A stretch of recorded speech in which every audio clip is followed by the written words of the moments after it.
Thanks for joining us for Denver 7 News at 5 on your Monday. I'm Jessica Porter. And I'm Micah Smith. First at 5, Aurora City Council is returning to in-person meetings tonight for the first time in 5 months. Council moved to virtual meetings after the family of Kylan Lewis filed a wrongful death lawsuit and protested at council meetings. We've been following this case for around a year and a half. Aurora SWAT officer Michael Deek shot and killed Lewis, an unarmed black man, in May 2024 after officers tried to take him into custody. Now, Aurora's independent monitor raised questions about the department's handling of the shooting. Lewis's family and attorneys allege he was given conflicting commands, which didn't give him time to comply. After months of protests, the majority of city council members voted in June to suspend in-person meetings until the suit was settled. Mayor Mike Kaufman and city council said protesters at meetings were being disruptive and violating city council's rules of conduct.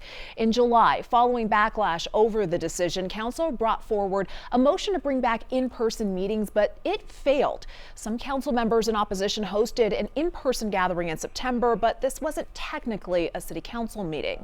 Denver 7's Colette Bordelon is live in Aurora for us tonight. And Colette, we can see behind you that people have already showed up. Many of them are ready to speak with council face to face. Already, some of the people who are planning to speak at tonight's city council meeting have started showing up. Many of them telling me they believe that move to virtual meetings was an attempt to silence them. Meanwhile, those on council who made that decision, they say it was something they had to do in order to get their jobs done. We're done with the disrespect.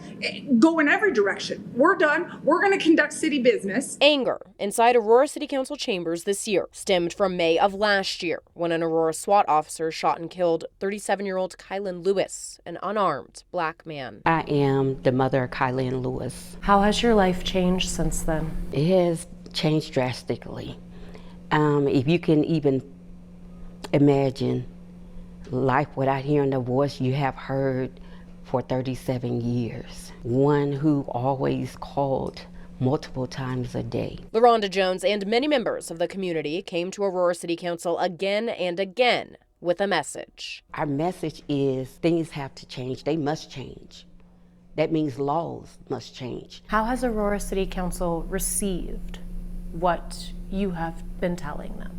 They have not received it at all. In June, some Aurora leaders felt the best way to handle what they saw as disruptive protesters was suspending in-person meetings and moving them online. They try to silence us. They try to shut us up. People can come and, tell you the story. People can, come and, have a conversation. That wasn't the issue. I see more hate than having a civic conversation. Amslu Casa is one of the conservative members of the council who recently lost his seat in this election. He believes the virtual meetings were necessary. Virtual is always good. You can have that enforcing the rules. There should not have been virtual in the first place. Monday night marks the first in-person meeting since the summer. Today is a big, powerful day. And Jones is one of several people ready to speak. We will continue on with this fight. We will not stop. And most of all, we will not be moved, removed, or silenced in any way. Originally, the suspension for those in-person meetings was intended to last until the wrongful death lawsuit filed related to Kylan Lewis was settled. That has not happened yet. Now tonight, each speaker who wants to address council face-to-face, they'll get 2 minutes. Now, the rules for public comment could change after new council members are sworn in on December 1st. We're live in Aurora. Colette Bordelon, Denver 7. Colette, thank you for that report. Aurora City Council is also going to look a lot different soon, as Colette mentioned in her story. In the elections nearly 2 weeks ago, council swung in a more progressive direction.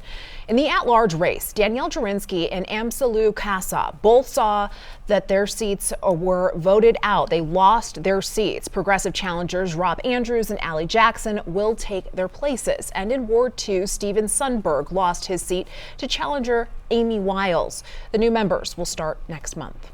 Denver 7 is staying on top of everything happening at Aurora City Council tonight for you. If you would like to see all of our coverage, we have it right now at denver7.com.